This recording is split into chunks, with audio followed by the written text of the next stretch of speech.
Hola, seguimos avanzando en el curso con un nuevo módulo. En este caso vamos a ver métodos de aplicación, ¿no? De lo particular a lo general. Entonces, como venimos viendo hasta ahora, luego de definir cuál es el objetivo, de estudiar un poquito las diferentes maneras de llegar a las metas que nos planteamos, de conocer el ámbito en que nos vamos a mover para trabajar, sea desde lo físico hasta lo virtual, y todo lo que estuvimos viendo también incluye algo que no es menor, el tema de tener los contactos destacados para las consultas pertinentes, especialmente si estamos evaluando un inmueble o una zona de otra región.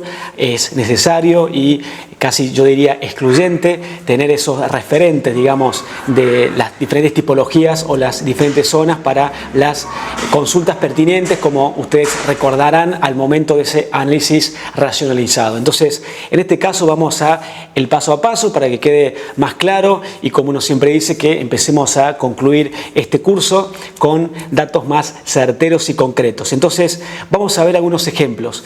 Desde ya estamos frente al potencial de las encuestas. Como dijimos en el módulo anterior, hoy por hoy se pueden hacer en forma virtual, es fácil. Los que no conocen, como siempre uno dice en broma, falta googlear encuestas en Google, y ahí hay tutoriales que van a poder acceder para ver cómo se hacen, pero estas encuestas son muy importantes y muy relevantes para esta parte del análisis cualitativo, ¿no?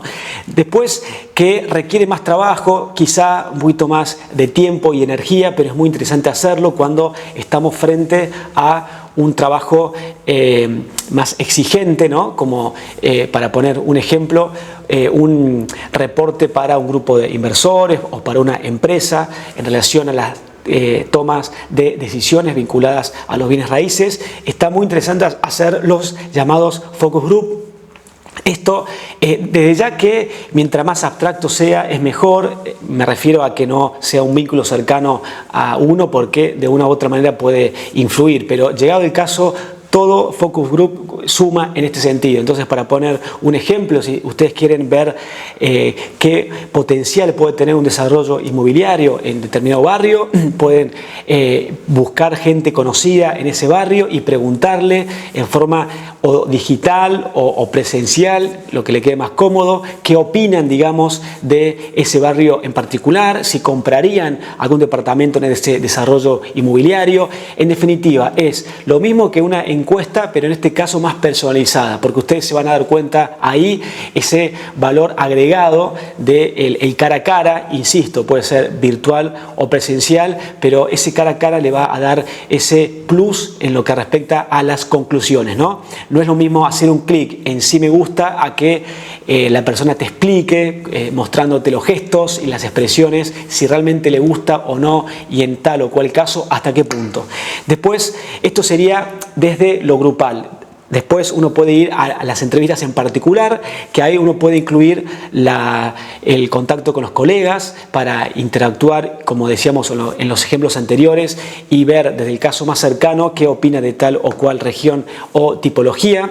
Y lo mismo que el focus group, que sería más el potencial cliente o el futuro interesado en ese desarrollo, por ejemplo, o en esa área en particular, hacer más un cara a cara y poder percibir de esta manera no solo lo que sería el focus group, que son las expresiones, las emociones, etcétera, sino en el caso de las entrevistas personalizadas, ya indagar un poquito más en cada punto, ¿no? Entonces, ahí, para poner un ejemplo, frente a un por qué comprarías o por qué no lo harías un departamento en un desarrollo en particular, frente a las respuestas, ampliar sobre los fundamentos de esos y preguntarle qué faltaría para que lo compre en caso que dijo que no, y cuestiones similares. En definitiva es esto, y ampliarse un poquito en la temática, en la investigación con la persona que uno tiene enfrente, que por estar en un ambiente más chico y más privado da lugar para esas cosas. Después, lo de la observación, como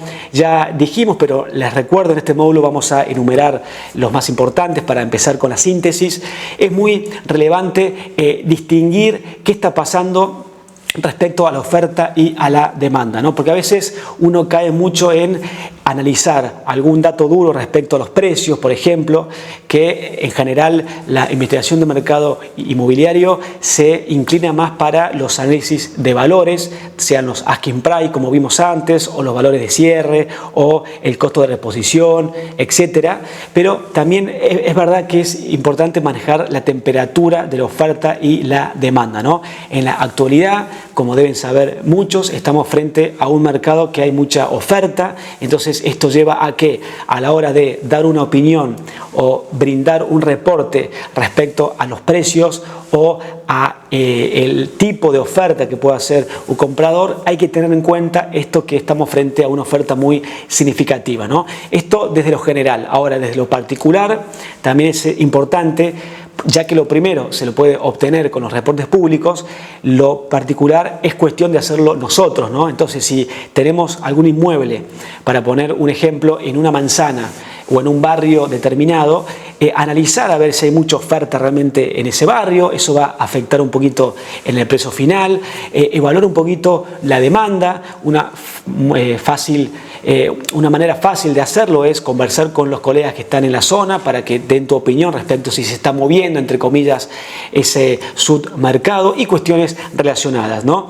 Después, los social media, ahí uno destaca entre las redes sociales Instagram por ser la plataforma que más está interactuando desde lo personal hasta las cuestiones más profesionales, pero es importante también mantener ese contacto virtual con nuestros seguidores o las personas que nos siguen, para utilizar según la necesidad del momento, ¿no? Entonces, si estamos con el objetivo de hacer un informe de una tipología en especial, para poner otro ejemplo de oficinas de categoría, es interesante percibir qué están comunicando los brokers que se especializan en eso y las empresas, ¿no?, que están en esa zona. Esto de los social media es un mundo inmenso, hay mucho más para hablar, pero solo destacar en este curso que es otro de los puntos que hay que evaluar y analizar.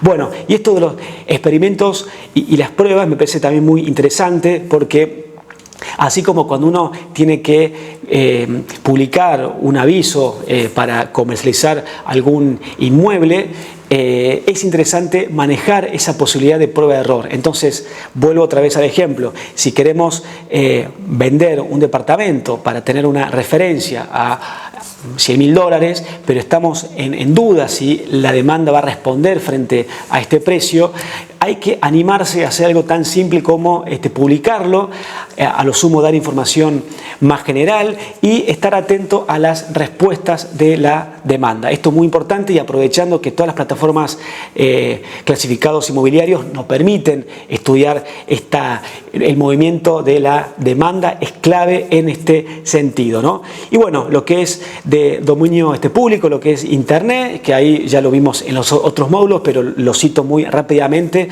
para poner sobre la mesa esto de la buena utilización de la información que está dando vuelta. Uno siempre dice que hay mucha información, pero hay que tener el tiempo, energía y capacidad y el filtro necesario para tomar la que realmente vale y uno va a utilizar. Así que estos fueron algunos puntos a tener. Hay mucho más, pero fue la parte más sintética. Así que gracias por la atención y nos vemos en el próximo módulo.